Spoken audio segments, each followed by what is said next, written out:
날 살피시는 주 내 맘을 아시네. 내가 주를 더욱 사랑하길 원하네. 내 삶의 주관자 선한 길로 이끄소서. 주 발 앞에 나의 삶을 드리네. 주의 선하신 그 인자하신 내 평생에 늘 함께 하시리. 나의 갈 길 달려간 후에 주 얼굴 뵈리. 주 품에 안기. 할렐루야. 오늘도 말씀과 기도로 하루를 여는 여러분을 사랑하고 축복합니다. 우리는 종종 결과를 보며 사람을 기억하죠. 좋은 열매가 맺히면 누가 했는지를 궁금해합니다. 좋은 교회가 세워지면 누가 세웠는지를 이야기하게 되죠. 누군가 변화되었다고 하면 누가 그에게 영향력을 주었는지 먼저 찾게 됩니다. 그런데 가만히 생각해 보면 하나님께서는 언제나 사람을 통해서 역사하셨습니다. 모세를 통해 이스라엘 백성들을 인도하셨고, 여호수아를 통해 가나안 땅에 들어가게 하셨고, 다윗을 통해 나라를 세우셨으며 사도들을 통해 복음을 전하셨습니다. 하지만 하나님은 그 사람들을 높이기 위해 일하신 것은 아니었습니다. 그 사람들을 통해 자신의 뜻을 이루시기 위하였던 것이죠. 오늘 고린도 교회는 이것을 잊고 있었습니다. 그들은 하나님보다 사람을 더 크게 보았죠. 그리하여 자신이 좋아하는 사람들, 즉 지도자들에게 속했다고 말하였습니다. 바울은 그런 고린도 성도들에게 하나님께서 사람을 어떻게 사용하시는지에 대해서 가르쳐 줍니다. 함께 묵상하는 하나님 말씀은 고린도전서 3장 1절로 15절까지입니다. 말씀 듣고 묵상 나눔하겠습니다. 형제들아, 내가 신령한 자들을 대함과 같이 너희에게 말할 수 없어서 육신에 속한 자, 곧 그리스도 안에서 어린아이들을 대함과 같이 하노라. 내가 너희를 저주로 먹이고 밥으로 아니하였노니 이는 너희가 감당하지 못하였음이거니와 지금도 못하리라. 너희는 아직도 육신에 속한 자로다. 너희 가운데 시기와 분쟁이 있으니 어찌 육신에 속하여 사람을 따라 행함이 아니리요. 어떤 이는 말하되 나는 바울에게라 하고 다른 이는 나는 아볼로에게라 하니 너희가 육의 사람이 아니리요. 그런즉 아볼로는 무엇이며 바울은 무엇이냐? 그들은 주께서 각각 주신 대로 너희로 하여금 믿게 한 사역자들이니라. 나는 심었고 아볼로는 물을 주었으되 오직 하나님께서 자라나게 하셨나니 그런즉 심는 이나 물 주는 이는 아무것도 아니로되 오직 자라게 하시는 이는 하나님뿐이니라. 심는 이와 물 주는 이는 한 가지이나 각각 자기가 일한 대로 자기의 상을 받으리라. 우리는 하나님의 동역자들이요 너희는 하나님의 밭이요 하나님의 집이니라. 내게 주신 하나님의 은혜를 따라 내가 지혜로운 건축자와 같이 터를 닦아두매 다른 이가 그 위에 세우나 그러나 각각 어떻게 그 위에 세울까를 조심할지니라. 이 닦아둔 것 외에 능히 다른 터를 닦아둘 자가 없으니 이 터는 곧 예수 그리스도라. 만일 누구든지 금이나 은이나 보석이나 나무나 풀이나 지프로 이 터 위에 세우며 각 사람의 공적이 나타날 터인데 그날이 공적을 밝히리니 이는 불로 나타내고 그 불이 각 사람의 공적이 어떠한 것을 시험할 것입니다.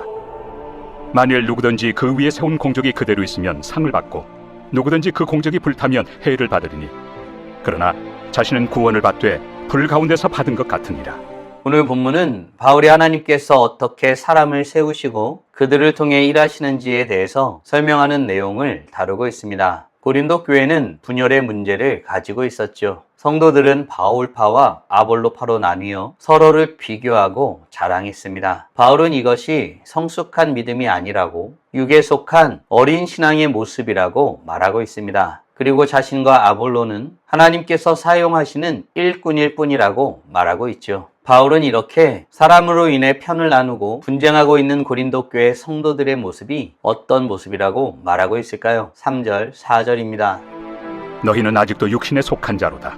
너희 가운데 시기와 분쟁이 있으니 어찌 육신에 속하여 사람을 따라 행함이 아니리요. 어떤 이는 말하되 나는 바울에게라 하고 다른 이는 나는 아볼로에게라 하니 너희가 육의 사람이 아니리요. 고린도 교회 성도들은 하나님보다 사람을 바라보고 있었습니다. 바울을 좋아하는 사람과 아볼로를 좋아하는 사람이 나뉘었던 것이죠. 문제는 바울이냐 아볼로냐가 아닙니다. 그들의 시선이 하나님에게서 사람으로 옮겨졌다는 데 있습니다. 사람을 중심에 두면 비교가 생깁니다. 비교가 생기면 경쟁이 생기죠. 경쟁이 생기면 또한 분쟁이 일어납니다. 교회 안에서도 마찬가지이죠. 누가 더 잘하느냐, 누가 더 인정받느냐, 누가 더 영향력이 있느냐를 보기 시작하면 결국 하나님보다 사람을 더 크게 보게 됩니다. 바울은 이것을 육신에 속한 모습이라고 말하고 있습니다. 그들에게 시기와 분쟁이 있다고 말한 것입니다. 성숙한 사람은 사람을 무시하는 것이 아닙니다. 사람 뒤에 일하시는 하나님을 보게 됩니다. 사랑하는 성도 여러분, 나는 하나님께 더 집중하고 있나요? 아니면 사람에게 더 집중하고 있나요? 바라기는 우리가 사람을 볼 때 성숙하지 못한 모습, 육에 속한 모습으로 살아가게 됨을 고백하며 오직 하나님만을 바라면서는 복된 하나님의 자녀들 되길 간절히 소원합니다. 바울은 자신과 아볼로의 정체는 각각 주께서 주신 대로 그들로 하여금 믿게 한 사역자들일 뿐이라고 설명하고 있습니다. 그들의 모습은 달랐지요. 바울은 심었고 아볼로는 물을 주었습니다. 바울은 이 다름 가운데에 공통점이 있다고 말합니다. 그것은 무엇이었을까요? 바울의 말을 통해 알게 된 하나님의 역사하심의 방식은 무엇일까요? 7절, 8절입니다. 그런즉 심는 이나 물 주는 이는 아무것도 아니로되 오직 자라게 하시는 이는 하나님뿐이니라. 심는 이와 물 주는 이는 한 가지이나 각각 자기가 일한 대로 자기의 상을 받으리라.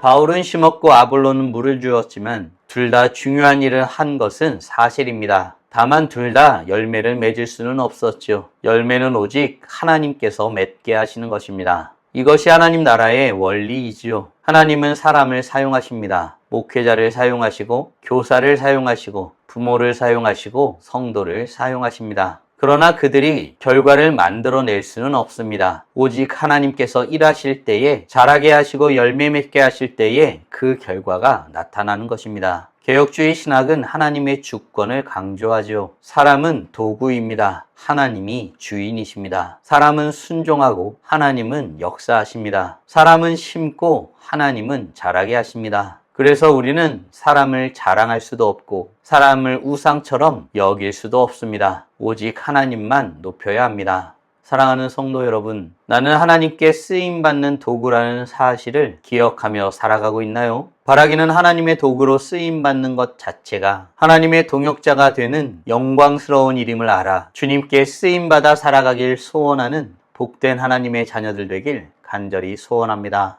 그렇다면 바울은 이렇게 주님의 일에 쓰임받는 자들이 어떻게 사역에 임하여야 한다고 말하고 있을까요? 10절입니다.